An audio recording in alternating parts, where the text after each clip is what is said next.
ও ভাই, এখন এই মুহাম্মদের দুশমন জমিনের মধ্যে কেবলমাত্র ইহুদি এবং খ্রিস্টান।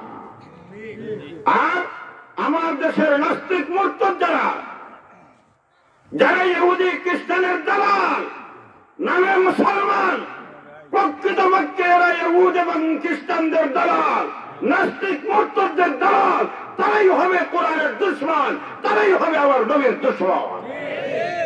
এই জন্য আমার আল্লাহ পরিচয় দিয়ে যারাই দিয়েছেন ১,৫০০ বছর আগে, ইয়া আইয়ুহাল্লাযীনা আমানু লা তাত্তাখিযুল ইয়াহুদা ওয়ান নাসারা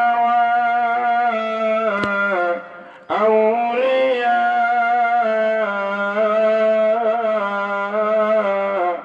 আমার আল্লাহ বলেন, ওই বান্দারের দল ইহুদি খ্রিস্টানদের তোমরা বন্ধু বানাইও না, কারণ যারা পারস্পরিক তারা একে অপরের বন্ধু।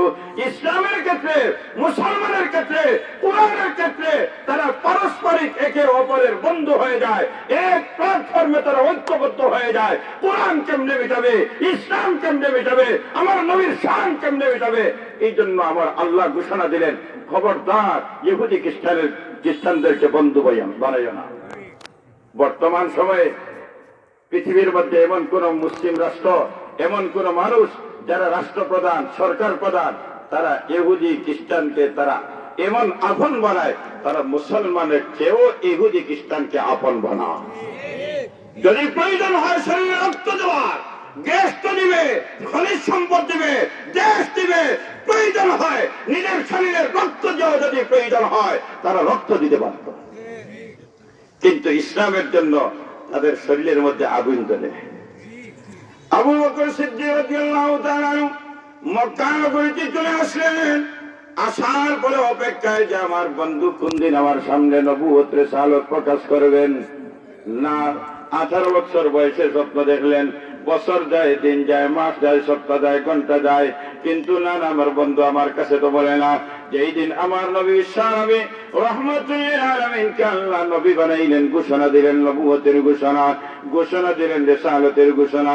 ওই রাত্রে আমার নবীর ঘুম আসে না, ওই রাত্রে আবু বকরের ঘুম আসে না, আবু বকরের ঘুম আসে না। কারণটা হলো মক্কার পথহারা মানুষগুলোকে কে পথ দেখাইবে, জাহান্নামের পথের মানুষগুলিকে কে জান্নাতের পথ দেখাইবে, মানবতা শূন্য মানুষগুলিকে কে মানবতা শিখাইবে। ঘুম আসে না। শেষ পর্যন্ত সিদ্ধান্ত নিলেন, না, একজন নিতে হবে জিম্মাদারি। ওই ব্যক্তিটার কেউ না, আমার বন্ধু আব্দুল্লাহ ছেলে মোহাম্মদ জিম্মাদারি নিতে হবে।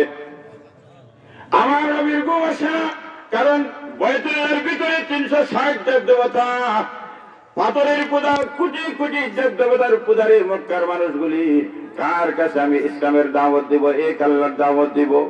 শেষ পর্যন্ত সিদ্ধান্ত নিলেন, না, আমি আমার একজনকে প্রথমে দাওয়াত দিব, তিনি আমার পরীক্ষিত বন্ধু, আমার বাল্য বন্ধু, শৈশবের বন্ধু, কোহাবার ছেলে আবু বকরের কাছে আমি দাওয়াতটা দিব। 20 বছর আগের স্বপ্ন বাস্তবায়ন হচ্ছে। এখন ঘুম থেকে উঠেই নবীজি আবু বকরের বাড়ির দিকে রওনা, আবু বকর নবীর বাড়ির দিকে রওনা। প্রতিমধ্যে 2 দিনের সাক্ষাৎ। বিশ্ব নবীজি জিজ্ঞাসা করলেন, আবু বকর তুমি কোথায় যাবে? আবু বকর বললেন, আমি তো আপনার বাড়িতে। আর তুমি আবু বকর কোথায়? বন্ধু মোহাম্মদ আপনি কোথায় যাচ্ছেন? আমি তো তোমার বাড়িতে। কিসের জন্য? আবু বকর রে আমার বাড়ি দিকে। বলে এই রাত্রে আমার এই অবস্থা। তখন নবীজি বললেন, আবু বকর রে তুমি যা চিন্তা করছো, আরশের মালিক আল্লাহ আমাকে জিম্মাদারি দান করেন, নবী বানাইয়েছেন। 20 বছর আগের স্বপ্ন অপেক্ষা করতে এবার আর দেরি নাই, মুহূর্তে ঘোষণা দিলেন, আশহাদু আল্লা ইলাহা ইল্লাল্লাহ ওয়া আশহাদু আন্না মুহাম্মাদার রাসূলুল্লাহ। ও ভাই, আবু বকর জিজ্ঞাসা করলেন, ইয়া রাসূলুল্লাহ, ইয়া হাবিবাল্লাহ, এতদিন মুহাম্মদ ছিলেন, এখন ইয়া রাসূলুল্লাহ, ইয়া হাবিবাল্লাহ, আমার কি জিম্মাদারি? নবী বললেন, আবু বকর আমার যে জিম্মাদারি তোমার সেই জিম্মাদারি। তুমি কাজ করবা, মানুষকে দাওয়াত দিবা, কোরআনের দাওয়াত দিবা, ইমানের দাওয়াত দিবা, কলিমার দাওয়াত দিবা। বলে, ইয়া রাসূলুল্লাহ, আমি যখন জিঙ্কা বাড়িতে দাওয়াত দিব, মানুষ জিজ্ঞাসা করবে ওটা ধরে নবী হইতে গিয়া ও খাইলা আব্দুল্লাহ ছেলে মোহাম্মদ, আজকে রাসূলুল্লাহ কেমনে দলিল কি? নবীজি বললেন, আবু বকর 20 বছর আগে সিরিয়ার জমিনে যে স্বপ্ন দেখছিলে, ওই স্বপ্নটাই হলো আমি নবী সত্য বলিয়া প্রমাণ। আল্লাহু আকবার। আবু বকর চিন্তা করলেন, একমাত্র আল্লাহ ছাড়া এই স্বপ্ন দুনিয়াতে কেউ জানে না। তাহলে আমার নবীকে আমার আল্লাহ দাঁড়াই দিয়েছেন। ও ভাই, স্বপ্ন বাস্তবায়ন হয়েছে আরো 13 বছর পরে। কেমনে? 20 বছর আগে স্বপ্ন দেখছিলেন, এখন মুমিন হয়ে গেলেন।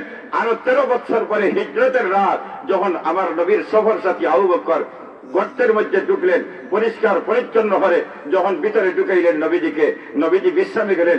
আমার নবীজির মাথা মুবারক আবু বকরের খুলের মধ্যে। সুবহানাল্লাহ।